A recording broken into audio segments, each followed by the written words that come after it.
ये कदम कदम कयामत, ये सवादे कुए जाना, जैसे जिंदगी हो प्यारी यहीं से लौट जाए। ये कदम कदम क़यामत थी, कदम कदम क़यामत।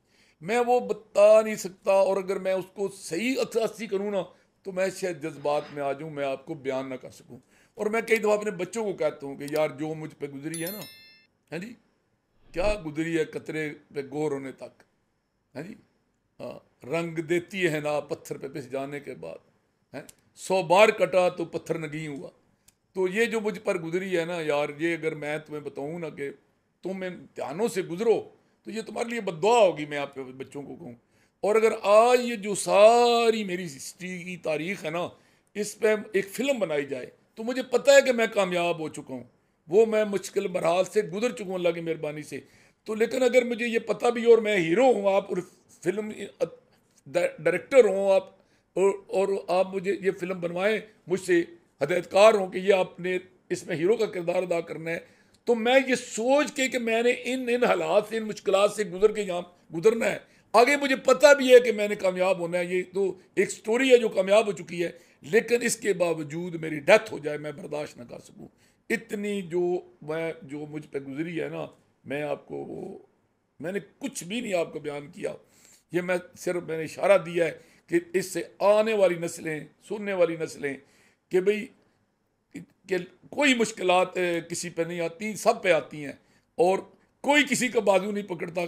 अगर कोई हाथ पकड़ता है तो अल्लाह की ज़ात पकड़ती है, और अगर कोई चीज़ रीपे करती है तो वो इंसान को मेहनत करती है। अल्लाह ताला किसी की मेहनत ज़ाया नहीं करता। मेरा ईमान, अल्लाह ने कुरान में भी कहा लैसल इंसान इल्ला मासा, जो मेहनत करता है वो बदला पा लेता है। तो इन मुश्किलात में जब ये जो मैंने आपको बताया, इन मुश्किलात में से हम गुजरे, और किसी ने हमें, रिश्तेदार ने तो कभी कोई बाजू नहीं पकड़ा। लेकिन मैं लुत्फ़ की बात यह है कि जब मैं स्कूल में पढ़ने जाता था ना, तो जो मेरे क्लास फेलो थे, या मतलब गांव के और बच्चे थे, हमसे आगे थे या पीछे थे, वो भी अवॉइड करते थे मुझसे, क्योंकि साइकिल तो मेरे पास थी नहीं, तो साइकिल और भी किसी के पास नहीं थी, पैदल जाते थे। अच्छा, एक वजह एक मेरे साथ ये भी थी कि आमतौर पर बच्चे बहाना तलाश करते थे छुट्टी करने की। थोड़ा सा बदल आया, कहा था जी पहाड़ से पानी आ गया, पानी को नहीं आता था, वो छुट्टी मैं पहुंच जाता था स्कूल में, तो वो दूसरे नरबाज साहब उनको क्लास खड़ी कर लेते थे कि अगर पानी आया तो इसको क्यों नहीं आया, तुम नहीं आए तो बाकी सब इतात कर देते, मैं उस इतात का हिस्सा नहीं बनता था। तो वो वापसी पे मुझे फेंटी भी लगाते थे कि तूने यार हमारी छुट्टी ख़राब कर दी है। और दूसरा ये था कि मैं लायक था, उनको सबक नहीं आता था, उनको खड़ा करना पड़ता था। तो वो अजीब सा ये माहौल था। तो इस माहौल में मैं मिडिल स्कूल में पढ़ रहा था।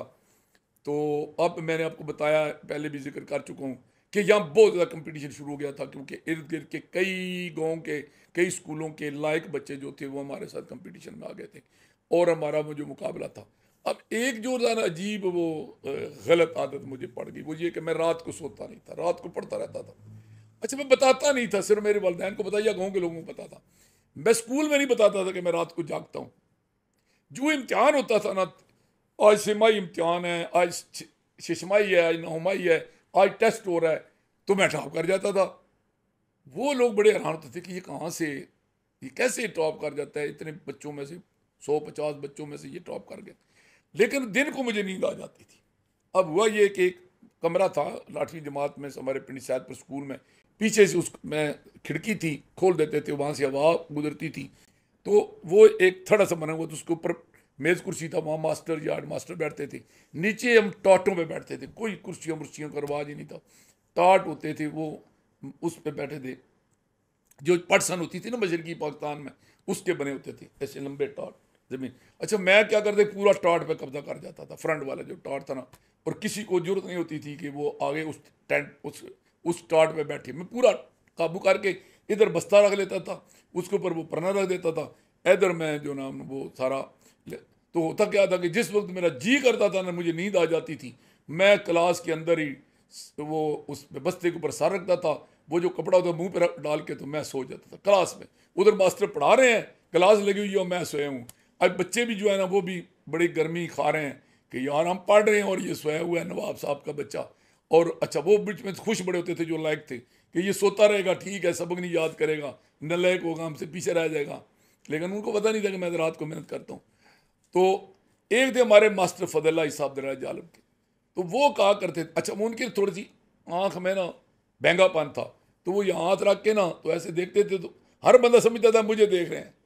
अच्छा, तो वो गालियाँ बड़ी निकालते थे, तो वो गालियाँ निकालते थे ना, ओए ओए तू इत प्यो दी रीस ना कर, एदा जो नतीजा आएगा तेन समझ आ जाएगी। वो जो थे ना मेरा दिफा करते थे। बाद में मैं जब मेरी ज़िंदगी में अभी आया हूँ, मेरा उन्होंने बड़ा साथ दिया, अल्लाह उनको जन्नत नसीब करे। उनके भी बड़े वाक़यात में आगे चल के मान करूँगा। अच्छा, वहाँ एक हमारे मास्टर अशरफ साहब थे जलालपुर शरीफ के, वो दर्जी बिरादरी से थे। वो जलालपुर शरीफ वाले शानों के बड़े जो ने उनका वालदैन उनके बड़े ताबेदार थे। अच्छा, ये अजीब गरीब पोजीशन होती है।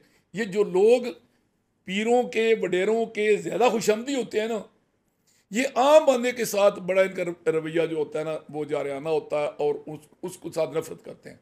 यानी बड़ों के खुशामदी होंगे, अपने से कमतर दर्जे के बंदे को के साथ नफरत करेंगे। तो वो चूंकि वो उनको उनकी परवरिश ऐसी थी, उनको मौला से मिला था, दरबार के नीचे उनका घर था, उनकी माँ भी उनके बाप भी वो जलालपुर वालों को ही खुदा समझते थे। पढ़ा लिखा इंग्लिश टीचर, लेकिन वो जलालपुर वालों को फना फिल जलालपुर गदीनी चीनों का था।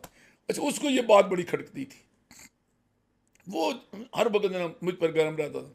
तो एक दिन क्या किया कि मैं सोया हुआ था, तो उसने ये कोई मुश्किल लफ्ज़ पूछा, तो किसी को नहीं आया, तो उसने मुझे कहा, उठे नवाब दा पुत्र सुता पिया, तू बता। अब मैं तो सोया हुआ था, मुझे पता ही नहीं था कि मुझे क्या बताऊं। तो मैंने कहा, सर क्या बताऊं। अच्छा, तू क्या बताए, मैं तुझे बताता हूँ। तो उनके पास ना तकड़ी सी लाठी सोटी थी, सोटी भी मैं खुद बना के लाया था अपने गाँव से। मास्टरों को सोटियाँ बना के देता था, उनके लिए चने लाता था, बेर लाता था, दूध लाता था, घी लाता था, शहद लाता था। जो चीज़ घर में मिलती थी वो मुफ्त देता था, जो खुद उतारता था मुफ्त देता था, बाकी कीमतें लेकर आता था। मुझे ये वो बड़ा शौक था कि उस्ताद मुझ पर खुश रहें जी, मैं बड़ी उनकी ताबेदारी कर। तो मैं तो उनका कोई बेदब नहीं था, मैं तो बता चुका हूँ कि बादब नसीब। उन्होंने ओ देखा ना तो देखा ना, उन्होंने मेरे ने इस बाजू पर जनाब पूरे जोर से लाठी मारी, मेरी तो जान ही निकाल दी। मुझे उसको पता चला कि ये जो मैं बच्चों को मार पड़वाता हूँ, इतनी ताकतवर लाठियाँ बना के ले आता हूँ, ये इन बेचारों को कितना दर्द होता होगा। मुझे तो कभी मार पड़ी नहीं थी। तो मुझे तो चूँकि पता ही नहीं था कि क्या पूछ रहे हैं, मुझे गुस्सा बढ़ाया, क्योंकि वो जीन्स में तो गुस्सा है ना, वो उस वक्त वो जो बादब बानसीब लिखा था ना, वो मेरी आंखों से ओझल हो गया। तो मेरा जो था ना, वो मेरे जीन्स का असर कि फपरा हमारी तो एक बचपन में हमारी छेड़ थी, लोगों में कहते थे फफरा फफरे लोगों बखरे, फफरे अकलों बखरे। तो मैं जो अकलों बखरा हुआ ना, तो मैंने क्या किया कि मैंने उसे लाठी पकड़ ली। तो लाठी पकड़ के मैंने घुटने का जोर देकर उसको लाठी के टुकड़े करके ना मैं ऐसे फेंक दी। तो मैंने फेंकी ना, तो अब वो मुझे जब मारने के लिए मेरे पीछे दौड़े। अब मैंने इतनी एहतियात की कि मैं अपने उस्ताद के से उलझूँ नहीं। तो मैं अपने दौड़ लगाई, भागा दरवाजे से बाहर निकलने के लिए। तो जो दरवाजे से बाहर निकलती तो सामने हेडमास्टर साहब का कमरा था, उनका दरवाज़ा खुला था। उन्होंने मुझे दौड़ते हुए देखा, तो पीछे मास्टर को दौड़ते हुए देखा, तो उन्होंने कहा, इधर दोनों इधर आ जाओ। मास्टर साहब को भी उन्होंने बुला लिया। सख्ती बड़े थे, बड़े ताकतवर हेडमास्टर थे, बड़ी शख्सियत थी रो वाली सईद आशिक हुसैन शाह। और जितने सख्त थे इतने ही मुझ पर शफीक थे। मुझे वो पोता जो कहते थे, कहते कि मेरे दोस्त का बेटा पोता है। तो उन्होंने डिसिप्लिन के मामले बड़े सख्त थे। वैसे ये नहीं करते थे कि भाई खुली छुट्टी दे। उन्होंने कहा, हाँ भाई तूने आगे दौड़ लगे, पीछे लगाई हुई। मैंने कहा, सर जी मैं लायक बच्चा हूँ कि नालायक हूँ। उन्होंने कहा, तू तो पूरे क्लास में स्कूल में लायक बच्चा है। तो उनको दर्दी थी भी कि बड़ा मुश्किल हालात से ज़िंदगी गुजार रहा है। तो मैंने कहा, जी मैं जो बेगुनाह उस्ताद जी ने आज मारा है। तो अब ये मैंने उन्होंने कहा, ये छोटी तोड़ दी है। फिर कह रहे मैं इसको पकड़ के मारने लगूँ तो ये भाग गया। उन्होंने कहा, यार तूने इसको बेगुनाह मारा, इसने छोटी तोड़ दी। यहाँ से सोच ले कि वो जज्बात में आ गया है। अब तुम्हारा काम था कि रीड रीड करते, उल्टा मेरे पास आ जाते। तू इसके पीछे दौड़ा है, अच्छा लगता है क्लास में कि तू उस्ताद है, इसके पीछे दौड़ा है, ये आगे दौड़ा है, पूरा स्कूल देख रहा है। तो ये वाक़या क्या हुआ, मैंने कहा ये। मैंने कहा, यार ये मेरी क्लास में जब मैं पढ़ा रहा होता हूँ उससे भी सोया होता है। वो यार अभी +2 टेस्ट हुआ है नुमाई, तो उसमें क्या इसका रिजल्ट है। कहता है जी 100/100 नंबर नहीं है सारे मजमूनों में। उसने कहा, फिर किस लिए मारा। एक बंदे को सवाल की समझ ही नहीं आई, आपने तुझे मारा है। एक ये वाक़या ऐसा है जिसको आप जो इसको मैंने बना लें, पूरी ज़िंदगी भी, वरना मैंने किसी उस्ताद के साथ, बल्कि अपने उस्ताद तो कुछ जो हमारे स्कूलों में, हमारे स्कूल में बाकी उस्ताद पढ़ाते थे ना, जिनका हमारी क्लास के साथ कोई तल्लुक नहीं था, इवन जो लोग एजुकेशन में हैं, जिनकी मैंने आप अपॉइंटमेंटें कराई हैं, जिनकी तकरीयाँ मैंने कराई हैं, जिनके तबादले मैंने कराए हैं, मैंने किसी के साथ बेअदबी नहीं की। मैं उनका उस इल्म की बुनियाद पर कदर करता हूँ कि ये वो लोग हैं कि जो अगर बाद नसीब हमने बनना है तो इनका अदब करना है, और ये इंसानों की किस्मत को तब्दील करते हैं, और उसके अलावा ये रब की भी शनाख्त करने के लिए जो इल्म चाहिए वो ये इनकी मार्फत से मिलता है। तो मैं उस्तादों का, वो बारन मेरी और उनकी सुलह तो हो गई, लेकिन उन्होंने सारी ज़िंदगी मेरे ख्याल में ये ज़ाय उन्हें अपने अंदर रखी है, क्योंकि वो जेल में शिफ्ट हो गए थे, तो जब कभी मुलाकात हो जाती थी बाज़ार में या किसी मस्जिद में या कहीं, तो मैं तो उनको बड़े अदब से मिलता था, लेकिन वो इस तरह मिलते थे गोया कि उन्होंने मुझे पहचाना ही नहीं। एक दो दफ़ा मैंने उनसे पूछा भी कि उस्ताद जी मुझे पहचाना है? हाँ हाँ वो पहचाना है।